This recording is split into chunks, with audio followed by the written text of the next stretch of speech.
Guarantee पक्की। Bharatiya Janata party Modi ji के नेतृत्व में थर्ड टर्म पे हैट्रिक भी करेगी और रिकॉर्ड भी तोड़ करके आगे बढ़ेगी।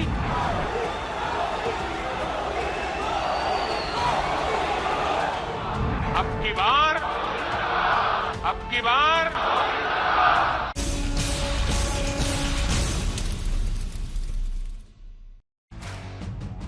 नमस्कार, आप देख रहे हैं हल्ला बोल। आपके साथ मैं हूं अंजना ओम कश्यप। सियासत के शोर में इन दिनों 370 की गूंज खूब सुनाई दे रही है। ये महज एक आंकड़ा नहीं, बीजेपी का संकल्प है जिसकी सिद्धि बीजेपी बरसों से कर रही है। ये वो टारगेट है जिसके जरिए पीएम मोदी ने हैट्रिक लगाने का प्लान बनाया है। इसीलिए मंच चाहे जो भी हो, जहां भी हो, पीएम मोदी बताने से नहीं चूक रहे कि 370 के क्या मायने हैं। बीजेपी के 2 दिवसीय राष्ट्रीय अधिवेशन में भी पीएम मोदी ने कार्यकर्ताओं में जोश भरते हुए कहा कि एनडीए को 400 पार कराने के लिए बीजेपी को 370 का जो माइलस्टोन है वो पार करना ही होगा। यानी जिसका जिक्र प्रधानमंत्री बार बार कर रहे हैं, उसकी तैयारी के लिए बीजेपी ने पूरी ताकत झोंक दी है। मैं जो आंकड़े मैं आपको दिखाने जा रही हूं, उससे आपको अंदाजा हो जाएगा कि बीजेपी ने 2024 के लिए कितनी जी तोड़ मेहनत शुरू कर दी है। गांव चलो अभियान देखिए। गांव चलो अभियान के तहत 7,50,000 7.5 लाख गांव से ज्यादा तक बीजेपी ने अपने अभियान को पहुंचाया है। एक पार्टी के तौर पर बीजेपी के कार्यकर्ता 8,50,000 बूथ तक लोगों के बीच पहुंच चुके हैं। तो ऐसी है बीजेपी की तैयारी। 2024 का इम्तिहान बड़ा है तो उसकी तैयारी का फलक भी उसी स्तर पर हो रहा है। लोकसभा की 543 सीटों में से पीएम ने अकेले बीजेपी के लिए टारगेट रख दिया है 370, यानी जम्मू कश्मीर से अनुच्छेद 370 के हटाने के बाद 370 का वो सीट टारगेट जो पीएम ने तय किया है पार्टी के लिए। इस लक्ष्य को हासिल करने के लिए पीएम मोदी के प्लान में कई मुद्दे हैं, मसलन राम मंदिर, विपक्ष को सनातन की पिच पर घेरने की तैयारी। आज भी वो कल्की धाम में जब कह रहे थे तो उन्होंने ये बात कही कि इससे पहले जमीन नहीं मिल रही थी कल्की धाम के मंदिर के लिए। कहते थे लोग कि मंदिर बनेगा तो दंगे हो जाएंगे। महिला वोट अगला मुद्दा। महिला वोट को लेकर बीजेपी की खास तैयारी है। लाभार्थियों तक पहुंचने के लिए पीएम मोदी बार बार अपने नेताओं कार्यकर्ताओं को बोल चुके हैं। पीएम मोदी ये बताने में कामयाब रहे हैं कि जो वादे उनकी पार्टी ने किए वो पूरे हुए। सबसे बड़ा मुद्दा जो उनका है वो भी हम आपको दिखा रहे हैं। आइए आपको सुना देते हैं। प्रधानमंत्री नरेंद्र मोदी ने किस अंदाज में टोन सेट किया जब 2 दिन की राष्ट्रीय कार्यकारिणी की बैठक में वो बीजेपी के कार्यकर्ताओं, विधायकों, पार्षदों, सांसदों, मंत्रियों, मुख्यमंत्रियों को संबोधित कर रहे थे। सारे लक्ष्यों की प्राप्ति के लिए पहली शर्त है सरकार में भाजपा की जोरदार वापसी। आज विपक्ष के नेता भी एनडीए सरकार 400 पार के नारे लगा रहे हैं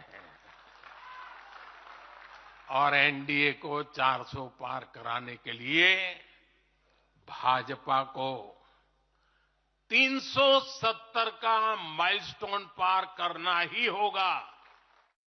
कांग्रेस अस्थिरता की जननी है। कांग्रेस परिवारवाद की जननी है। कांग्रेस भ्रष्टाचार की जननी है और कांग्रेस तुष्टीकरण की भी जननी है। बीजेपी सरकार का तीसरा टर्म सत्ता भोग के लिए नहीं मांग रहा हूं। मैं राष्ट्र का संकल्प लेकर निकला हुआ व्यक्ति हूं। अगले 5 साल में भारत को पहले से भी कई गुना तेजी से काम करना है। अगले 5 साल में हमें विकसित भारत की तरफ एक लंबी छलांग लगानी है। तो प्रधानमंत्री नरेंद्र मोदी ने जो टोन सेट किया वो आपने देख लिया है। गृह मंत्री अमित शाह ने भी जमकर विपक्ष को घेरा और ये कहा कि हमें ये लक्ष्य पूरा करना है। बीजेपी अध्यक्ष जेपी नड्डा ने भी कार्यकर्ताओं में खूब जोश भरा। 2 दिन की राष्ट्रीय कार्यकारिणी में ये 24 के पहले पूरी पार्टी में नई ऊर्जा फूंकने की एक पूरी कवायद थी। सुनिए दोनों को। देश ने तय किया है कि मोदी जी फिर से एक बार इस देश के प्रधानमंत्री बनेंगे। साथियों, 75 साल में इस देश ने 17 लोकसभा के चुनाव देखे हैं, 22 सरकारें देखी हैं, 15 प्रधानमंत्री देखे हैं। देश ने जितनी भी सरकारें आई, अपने अपने समय में हर सरकार ने समयानुकूल विकास करने का प्रयास किया है। मगर आज मैं कोई कंफ्यूजन के बगैर कह सकता हूं, हर व्यक्ति का विकास करने का काम केवल और केवल नरेंद्र मोदी जी के 10 साल में हुआ है। इस देश का लोकतंत्र कई सालों तक भ्रष्टाचार, जातिवाद, परिवारवाद और तुष्टीकरण के नासूरों से ग्रसित रहा। नरेंद्र मोदी जी ने पहली बार भ्रष्टाचार, जातिवाद, परिवारवाद और तुष्टीकरण की राजनीति को समाप्त कर पॉलिटिक्स ऑफ परफॉर्मेंस को एस्टैब्लिश करने का काम नरेंद्र मोदी जी ने किया। अगर मुझे कोई कहे कि इंडिया अलायंस क्या है, तो मैं इसकी एक ही व्याख्या करता हूं, 7 परिवारवादी पार्टियों का गठबंधन इंडिया अलायंस है। इससे ज्यादा कुछ नहीं है। जो अपनी पार्टी के अंदर डेमोक्रेसी नहीं स्थापित कर सकते, वो देश की डेमोक्रेसी की रक्षा नहीं कर सकते। ये देश की जनता को, आपकी पार्टी लोकतांत्रिक पार्टी नहीं है। लोगों ने प्रधानमंत्री मोदी जी पर विश्वास किया है। यह सब संभव हुआ है क्योंकि लोगों ने मोदी जी की गारंटी को गारंटी पक्की होने की गारंटी माना है, इसलिए संभव हुआ है। और उन्होंने प्रधानमंत्री मोदी जी के कार्यक्रमों को और कार्यक्रम के साथ साथ उनके किए गए कार्यों को मुहर लगाई है, वो भी हम सब लोगों ने देखा है। 7 दशक के भारतीय जनसंघ और भारतीय जनता पार्टी के इतिहास में हमने हर कालखंड को देखा है।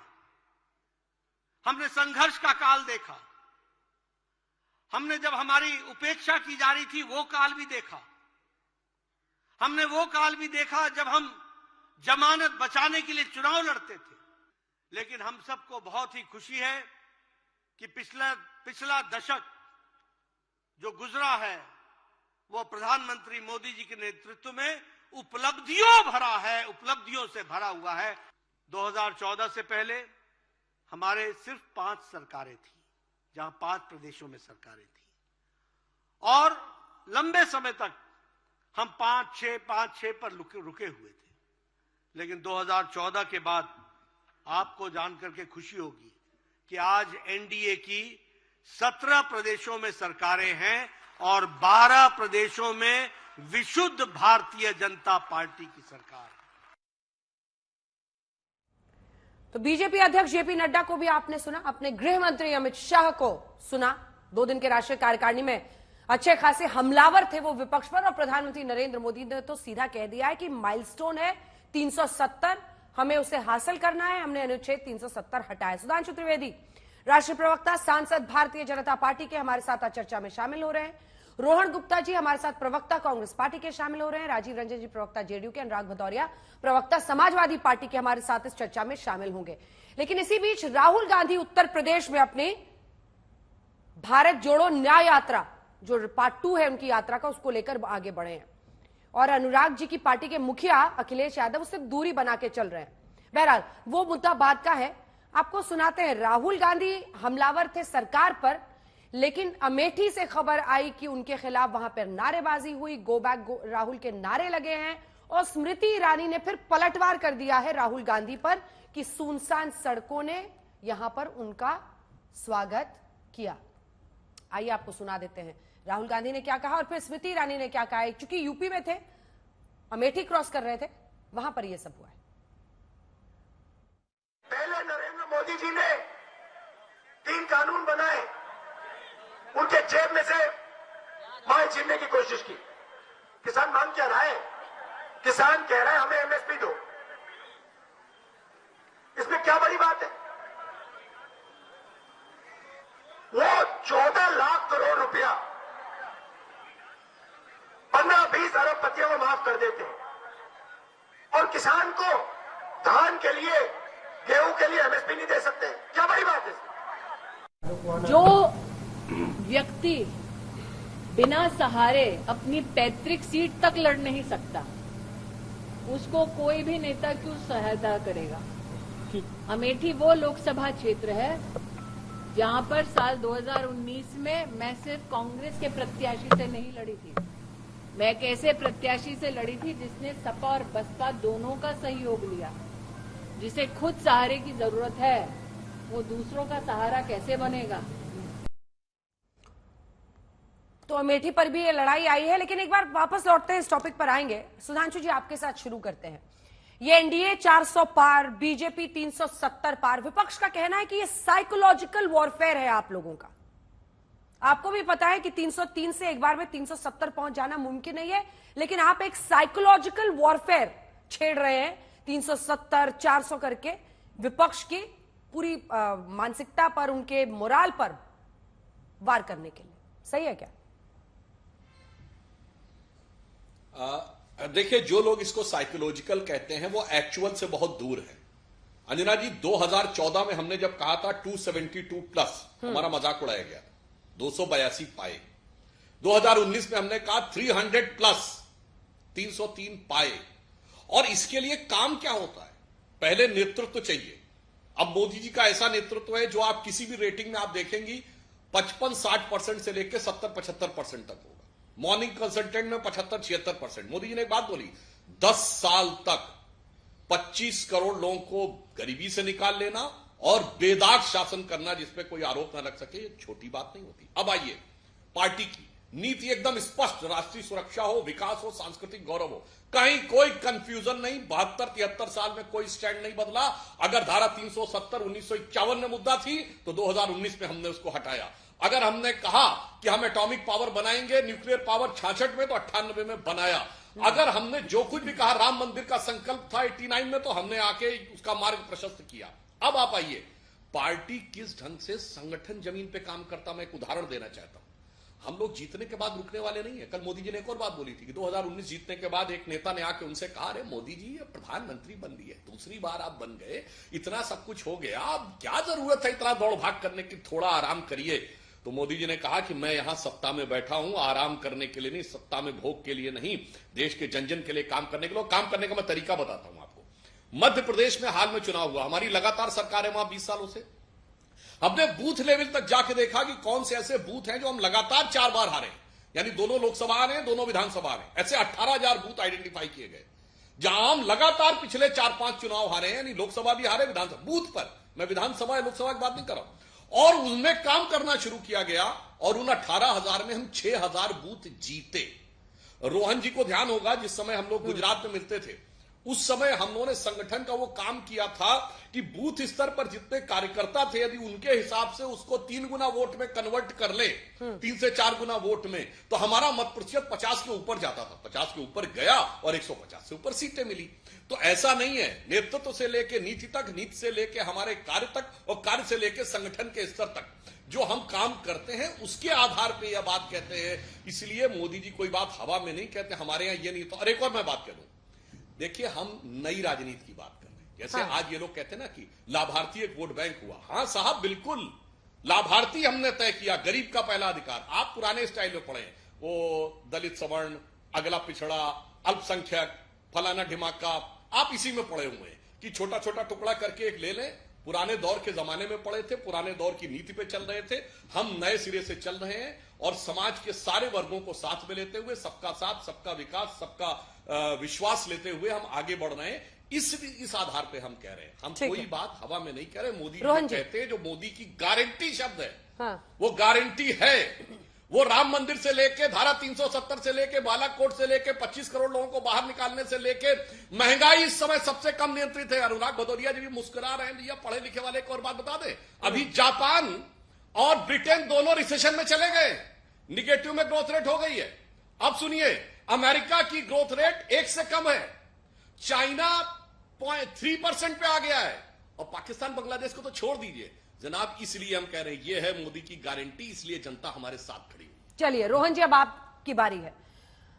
देखिए, आपकी पार्टी बाय एंड लार्ज ऐसा लग रहा है कि आश्रित है राहुल गांधी जी की जोड़ो यात्रा पर। भारत जोड़ो यात्रा पार्ट 1 भी उन्होंने किया, जिसको आपने अपरम सफल बताया, उसकी अपरंपार सफलता बताया उसके बाद अब वो भारत जोड़ो न्याय यात्रा कर रहे हैं।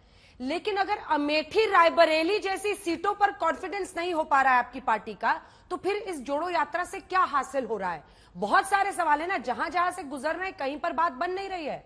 अगर हम तेजस्वी यादव को छोड़ दें तो कोई और विपक्षी नेता उनके साथ मंच पर नहीं आया है। भदौरिया जी भी बैठे हैं, अखिलेश यादव भी किनारा कर रहे हैं कि पहले सीट शेयरिंग करो फिर देखेंगे साथ आना है नहीं आना है।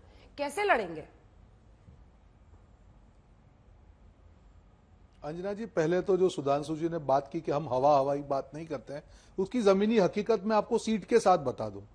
इनका आंकड़ा है 400 पार, अब की बार 400 पार, और 370 भाजपा की बोल रहे हैं। मैंने आपकी डिबेट में पहले ही कहा, तो पहले तो सबसे पहले इन्होंने मैसेज क्या दिया कि एनडीए की बाकी की जो पार्टियां हैं जो आज 46 सीटों पर बैठी है, उनके लिए प्रधानमंत्री जी ने सिर्फ 30 सीट का प्रावधान किया है। तो उनके साथ जो तौर भाग के जो डर के गए हैं वो सारे सावधान हो जाए कि प्रधानमंत्री जी 30 सीट से ज्यादा आपको नहीं दे रहे उनके सबसे बड़े आंकड़े में। अब हम आ जाए 370 पे।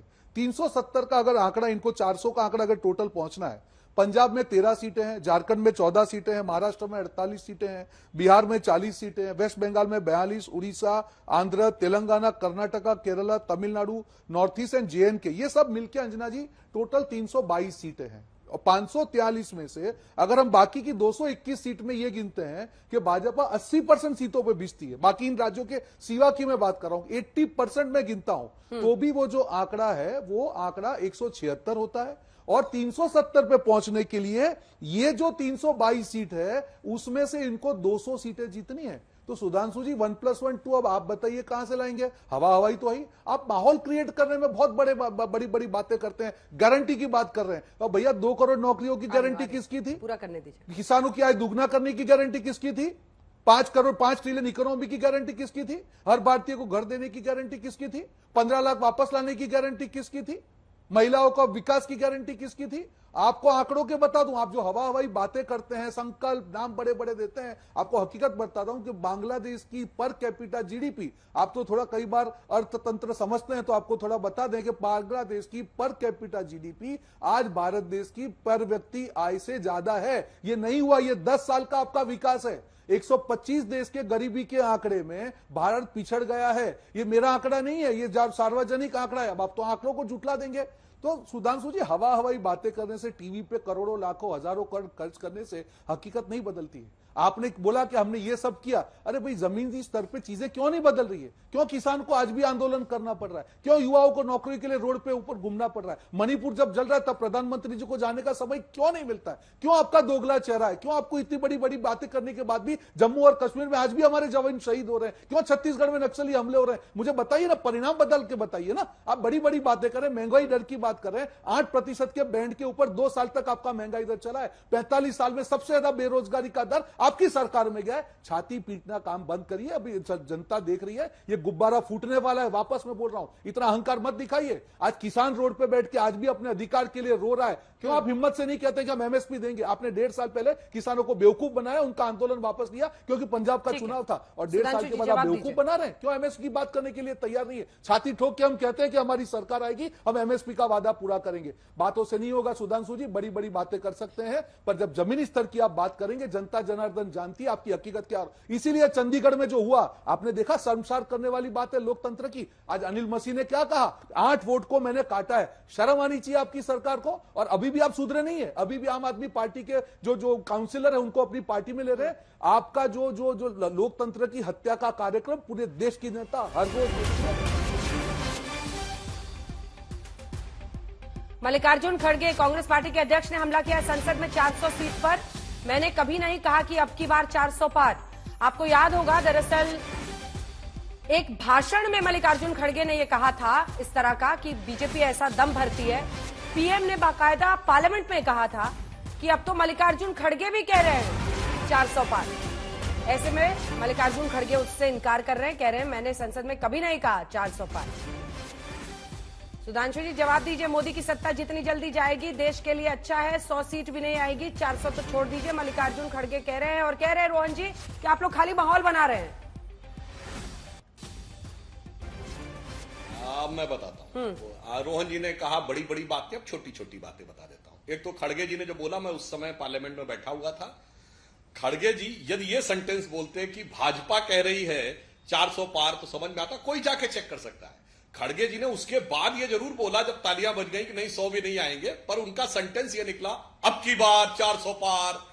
अब वो जैसे उन्होंने कहा हम लोगों ने मेज थपथपा दी। उसके बाद उन्होंने कहा नहीं ये मेरा मतलब है, कोई भी जाके चेक कर सकता। खैर कोई बात नहीं, कभी कभी किसी की जीवा पे सरस्वती विद्यमान हो जाती है। मगर मैं कुछ फैक्ट बता देना चाहता हूं। रोहन जी, आपने कहा कुछ नहीं हुआ, कुछ नहीं हुआ, तो मैं आपको यह बताना चाहता हूं, वो छोड़िए 44 करोड़ लोगों को मुद्रा योजना मिली है, बाकी मेरी बातों का जवाब दे दीजिए थोड़ा सा। ईपीएफओ अकाउंट थे, इंप्लॉई प्रोविडेंट फंड स्कीम, जिसमें कि हाँ जवाब दे रहा हूं आपको, आपकी बात सुनी, मैं शांति से जवाब दे। अब 27 करोड़ है, यानी 16 करोड़ लोग इन 10 वर्षों में ऐसे हुए जिन्होंने कर्मचारी भविष्य निधि का खाता खुलवाया और उनके नियोक्ता ने उसमें पैसा डाला। मतलब ये भी हवा में हो गया, मतलब किसी ने कहा था, और एक नियोक्ता भी हवा में आके चला गया। चलिए वो आपको नहीं समझ में आ रहा है, तो मैं आपको एक और छोटी बात बता देना चाहता हूं। अभी आपने बड़ा शिद्दत से आम आदमी पार्टी का पक्ष लिया, जिसने जाकर छत्तीसगढ़ में कहा सबसे भ्रष्ट मुख्यमंत्री भूपेश बघेल। गजब है साहब। और आप दिल्ली में कहते हैं कि केजरीवाल ने दारू का घोटाला किया, इसको सजा होनी चाहिए।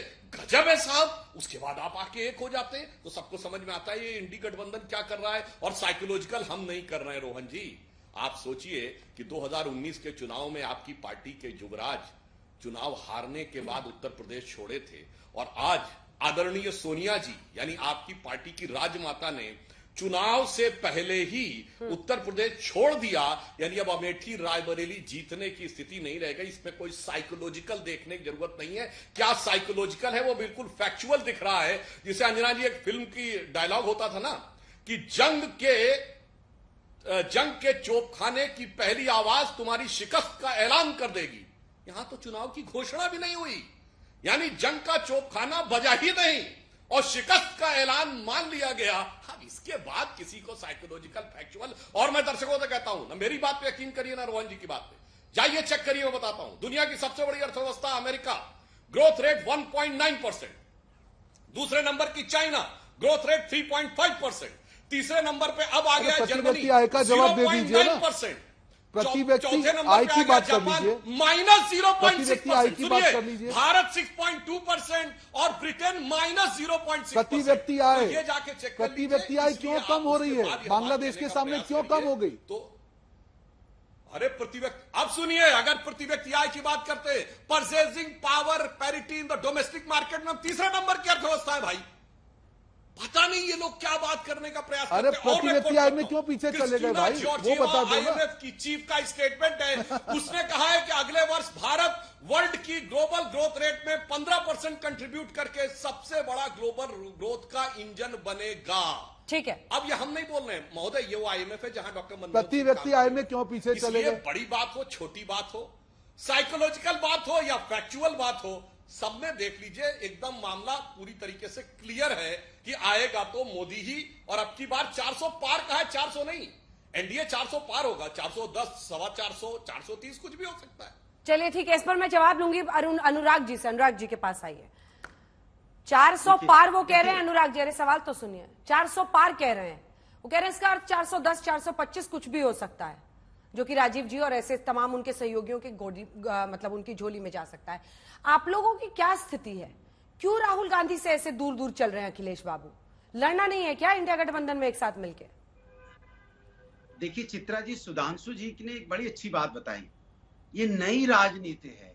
सुधांशु जी, नई राजनीति का मतलब समझा रहा हूं। आपकी नई राजनीति है, जिनको आप भ्रष्टाचारी बताते थे, जिन पे भ्रष्टाचार का आरोप लगाते थे, चाहे वो आदर्श घोटाले के हों, चाहे चक्की पिसिंग करके आपने डिप्टी सीएम बना दिया।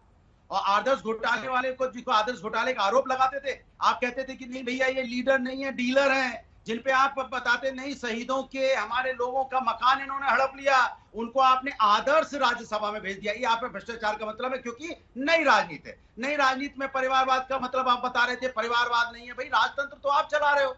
परिवारवादी पार्टियों के साथ आपको सत्ता बनानी होती है तो चौटाला जी के साथ मिलकर आप हरियाणा में बना लेते हो, तब कोई दिक्कत नहीं है। महाराष्ट्र में बनानी होती है सत्ता आपको तो परिवारवादी पार्टी जिनको आप बोलते हो एनसीपी और शिवसेना के साथ सत्ता में शामिल हो जाते हो, कोई दिक्कत आपको नहीं होती है। फिर आपको जिनको आप बोलते हो नहीं नहीं नहीं ये पार्टी देश की हित का काम नहीं करती, पीडीपी के साथ में जाके आप सत्ता बना लेते हो जम्मू कश्मीर में, तब आपको परिवारवाद दिखाई नहीं पड़ता। कमाल की बात करते हो, चिराग पासवान जी के साथ भी आप हैं, वहां परिवारवाद नहीं है। और आप एक परिवारवाद जिनको आप सिंधिया फैमिली बोलते थे, महाराज हैं, क्या क्या आप उनके बारे में बोलते थे, पूरी की पूरी फैमिली आपके साथ है। और एक मुख्यमंत्री बताएं, अनुराग ठाकुर के पिताजी मुख्यमंत्री थे, बेटा आजकल क्या है, कैबिनेट मंत्री। अशोक चौहान जी के पिताजी भी मुख्यमंत्री थे, और जब आपने कर्नाटका में मुंबई जी बनाए थे उनके पिताजी भी मुख्यमंत्री थे। कितने बनाए, कितने बताएं आपको। और राजनाथ सिंह भी मुख्यमंत्री थे, और कल्याण सिंह जी भी थे जिनका पोता भी मंत्री है अभी, और बेटा भी लोकसभा में। तो बताइए और क्या चाहते हैं आप। ठीक है, तो राजीव जी को दिखाए। राजीव जी अब सवाल ये है कि 370 रुक जाइए, 370 के बाद कह रहे हैं रोहन जी कि अपने साथियों के लिए तो ये सीट ही नहीं छोड़ रहे। वो कह रहे हैं कि अगर 370 इधर और 400 पार तो 30 में ही आप सभी का जो हिस्सा है वो सिमट जाएगा। राजीव जी अब देखिए, प्रधानमंत्री जी ने एक बड़ी जीत का दावा किया, एक शानदार जीत जिसकी पृष्ठभूमि देश में तैयार हो गई है। उनके साझेदारों की चिंता कांग्रेस या उनके सहयोगी संगठनों को नहीं करनी चाहिए। जनता तय करेगी किन पार्टियों को क्या सीटें मिलेगी। मैं एक बात जरूर कहना चाहूंगा, ये मुकाबला किस कदर एक तरफा है। एक तरफ बेशुमार उपलब्धियां, एक करिश्माई नेता, 303 सीटों के बाद लगातार कुंभे का आकार बढ़ रहा, दूसरी तरफ निराश निस्तेज नेतृत्व हो, और जो जिस तरह से 52 सदस्यों की कांग्रेस पार्टी, 28 दलों का गठजोड़, उसमें कुछ दल तो निकल आए, और जो दल है वहां गठबंधन पूरी तरह से मिस्टर इंडिया की तरफ, मिस्टर इंडिया फिल्म जिन लोगों ने भी देखी, वो अब इंडिया अदृश्य दिखता है। इस गठबंधन का साकार स्वरूप तो मुझे देश में अब कहीं नहीं दिखता है। अंतिम उम्मीद उत्तर प्रदेश में बची थी, आज अखिलेश जी के बयान से साफ हो गया कि अभी तक गठबंधन की कोई जमीन वहां तैयार नहीं है, और शायद इसीलिए वो नहीं जाने का फैसला भी उन्होंने बता दिया। अब एक तरफ आप एक बड़े मजबूत अलायंस से लड़ने जा रहे हैं, आपकी पार्टी और आपका गठबंधन। खुद की पार्टी को बचाना भी एक बहुत ही बड़ी चुनौती कांग्रेस के सामने। ज्यादातर जो छत्रा बड़े कद्दावर नेता कांग्रेस का साथ छोड़ रहे हैं। नेतृत्व और बड़े नेताओं के बीच, बड़े नेताओं क्या प्रॉब्लम क्या है राजीव जी? राजीव जी क्या प्रॉब्लम है कांग्रेस में, क्यों छोड़ रहे हैं? देखिए, क्यों नीतीश बाबू भी चले गए, क्या है दिक्कत क्या है? देखिए, एक बात समझना होगा, कांग्रेस को ऐसे आघात पहले भी लगे। इंदिरा जी के जमाने में सिंडिकेट कांग्रेस एक बड़ा पावरफुल ग्रुप था, उस ग्रुप से लड़ करके उन्होंने खुद को स्थापित किया, और बाद में निसंदेह एक पराक्रमी नेता के तौर पर इंदिरा जी की पहचान की जा सकती है। लेकिन दूसरी तरफ लगातार कांग्रेस के अंदर गिरावट जारी है, और उनके साथी जो दल हैं वो उनको छोड़ रहे हैं, या जमीन पर उनके साथ कोई गठबंधन नहीं है। उसकी वजह राहुल गांधी है। उनकी अनुभवहीनता, अदूरदर्शिता और अहंकार ने इस गठबंधन को जमीन पर उतरने के पहले ही समेट दिया, और चुनाव बाकी है।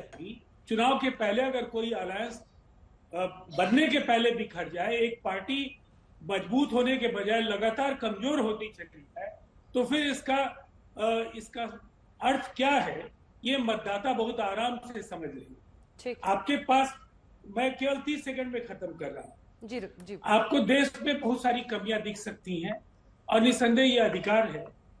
आदर्श से आदर्श स्थिति लाने के लिए हर व्यक्ति सोच सकता है, लेकिन क्या आपके पास कोई विजन डॉक्यूमेंट है, कोई रोड मैप है आपके पास? अगर आपको अवसर मिले सत्ता में आने की, आप क्या ऐसा कर पाएंगे जिससे आप तमाम समस्याओं का समाधान आपके पास होगा? इसकी चिंता करने के बजाय आप राजनीतिक यात्रा कर रहे हैं, लेकिन उसको गैर राजनीतिक उद्देश्य के लिए इस यात्रा का नाम आपने दिया।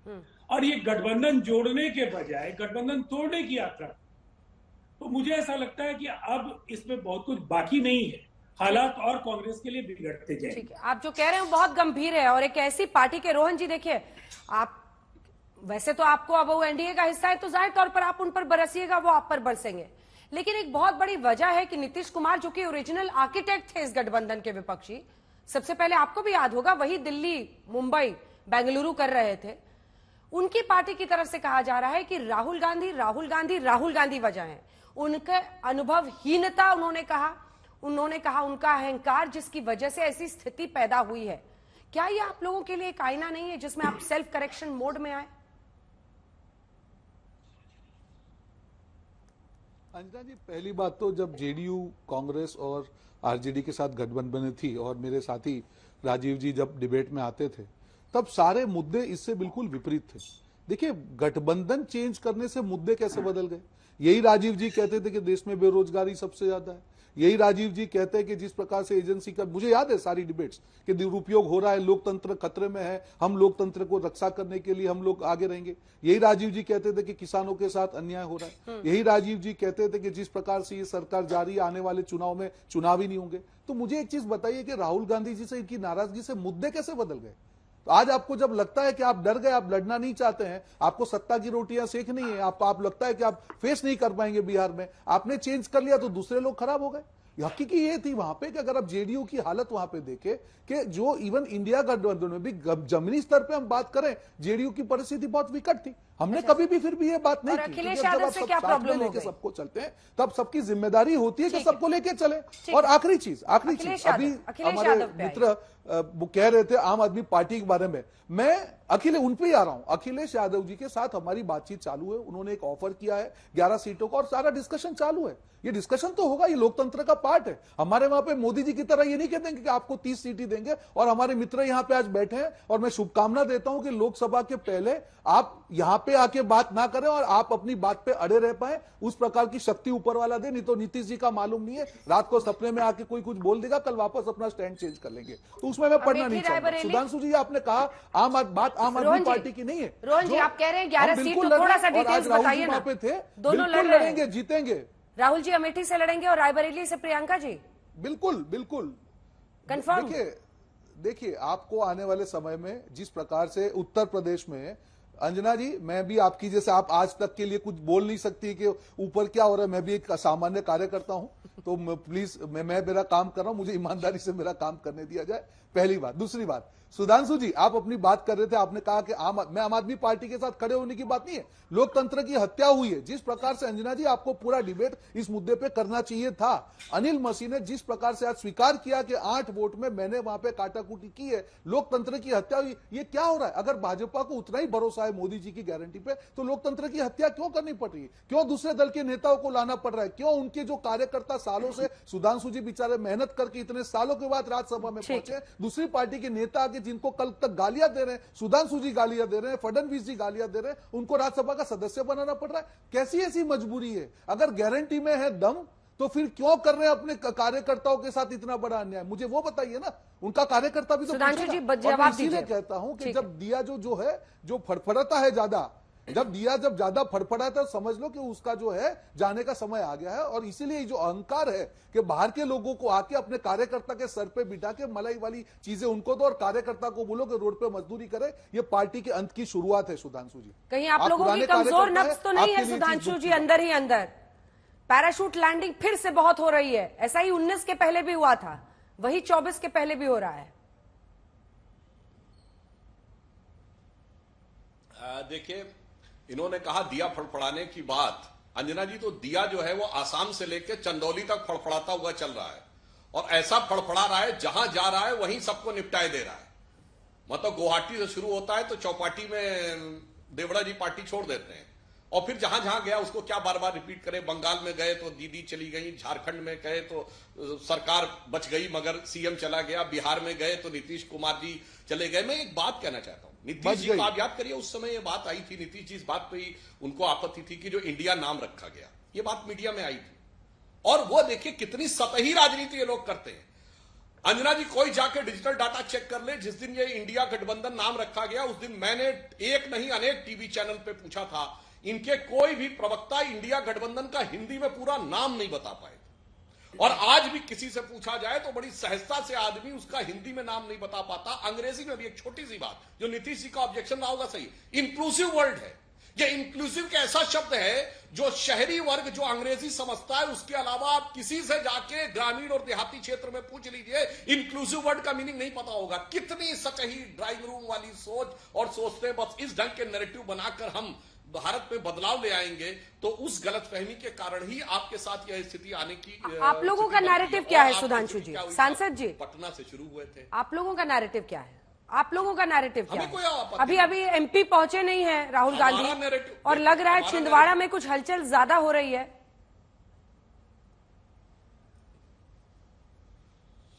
मैं वो भी जवाब दे देता हूं। हमारा नैरेटिव बहुत साफ है। हाँ। गरीब का कल्याण, देश का चहुमुखी और तेज विकास, बाह्य और आंतरिक सुरक्षा सुदृढ़, और सांस्कृतिक गौरव उन्नत, ये चारों चीजों पे बिल्कुल स्पष्ट है हमारा। और इनकी जहां तक बात है, अंजना जी, मैं कई बार पहले बोल चुका हूं, ये तो कांग्रेस की फितरत है टूटने की भाई। जब शरद पवार जी छोड़े थे तो मोदी जी अमित शाह जी थे क्या? जब ममता बनर्जी छोड़ी थी तो मोदी जी अमित शाह जी थे क्या? जब जगन मोहन रेड्डी छोड़े थे तो मोदी जी अमित शाह जी थे। और थोड़ा पीछे जाइए 90 के दशक में रोहन जी, जब अर्जुन सिंह और एनडी तिवारी छोड़े थे तो भाजपा थी क्या? और पीछे जाइए 77 के दशक में, जब जगजीवन राम देवराज छोड़े थे तो भाजपा थी क्या? और पीछे जाइए 67-68 में निजलिंगप्पा कामराज, नीलम संजीव रेड्डी, मोरारजी देसाई, चौधरी चरण सिंह छोड़े थे तो भाजपा थी क्या? कारण यह एक परिवार की झंडा बरदारी, नहीं तो वफादारी, नहीं तो बाहर। इसीलिए अमित शाह जी ने बिल्कुल सही कहा, 7 परिवारों के फरमा बरदार, 7 परिवारों के फरमा बरदार लोकतंत्र के झंडा बरदार बन के खड़े हैं, तो देश की जनता को उनसे खबरदार करना बहुत जरूरी है। जिन्होंने 3-3, 4-4 पीढ़ियों तक अपनी पार्टी में किसी दूसरे व्यक्ति के हाथ में वास्तविक सत्ता नहीं आने दी, वो लोग आकर जब कहते हैं। और मैं रोहन जी एक और बात आपसे कहना चाहूंगा, ये राहुल गांधी जी को जो लोग ये चिट-बिट देते हैं एनजीओ वाले, उनसे कहिए थोड़ा सा स्टडी कर लिया करें। मतलब किसी भी बात को कहते समय यह भी ध्यान रखा करें कि कांग्रेस का शासन रहा था, वो कहते हैं इतने साल में इतनी बड़ी महंगाई, बेरोजगारी, आपके भी मुंह से निकल गया 43 साल की। हम किसमें बैठे हैं? 2024। 43 साल पहले क्या हुआ? 1981, इसमें 91 भी आया, जिसमें सोना गिरवी, 2 बार रुपए का डिवैल्यूएशन, रेट ऑफ इन्फ्लेशन याद है 17% ग्रोथ रेट याद है, माइनस में, और प्रचंड बेरोजगारी। अभी 2008-9 में जाके देख लीजिए क्या बेरोजगारी, क्या महंगाई की दर। आपकी सरकार का डाटा है 2004 से 9 के बीच में केवल 27 लाख जॉब क्रिएट हुए थे, जिसको आप सबसे आगे कह रहे थे। इसलिए उनसे कहिए जब ये सिखाया करें। अब जैसे एक वही बात बोल दी है मोदी जी के बारे में कि 50 साल से ये ओबीसी नहीं थे। अरे जनाब, 50 साल किसकी सरकार थी? मंडल कमीशन आया 7 अगस्त 1990, उसके बाद वो कोर्ट में चला गया, कोर्ट का जजमेंट आया 1994। भारत सरकार में ओबीसी की लिस्ट ही 94 में बनी, इससे पहले सब राज्यों की थी। 47 साल तक तो लिस्ट नहीं थी भैया, सरकार थी। ये कौन चिट थमा देता है भाई? बोलना शुरू कर देते हैं कोई भी। मैं जवाब दे दूं। और जो प्रधानमंत्री जी ने कहा हर 9-10 महीने में राहुल गांधी जी का एजेंडा चेंज हो जाता है। सुधांशु जी, हर 9-10 महीने में चेंज हो जाता है, क्योंकि वो कोई दूसरी पर्ची थमा दिया। आपने और रोहन जी ये भी बताइएगा, एक सेकंड, पहले तो इंडिया गठबंधन में सबको जोड़ना बहुत बड़ा चैलेंज था, जिसमें जेडीयू राजीव रंजन जी बैठे हुए हैं, सब निकल रहे हैं। यहाँ पर अखिलेश बाबू मंच पर नहीं आ रहे हैं, वहां पर ममता दी ने अलग कर लिया है, वहां आम आदमी पार्टी कह रही है पंजाब में अलग लड़ेंगे। अभी तो आपके लिए क्राइसिस अपनी पार्टी के नेताओं को बचा कर रखना। आप लोग पूरी ताकत इसी में झोंक रहे हैं कि कहीं कमलनाथ जी बीजेपी में तो नहीं चले जाएंगे, फिर बीजेपी का कोई नेता आके सामने कहता है नहीं हम उनको नहीं लेंगे पार्टी छोड़ने के बाद। तो कभी कमलनाथ, कभी सिद्धू साहब, कभी कोई, क्या चल रहा है?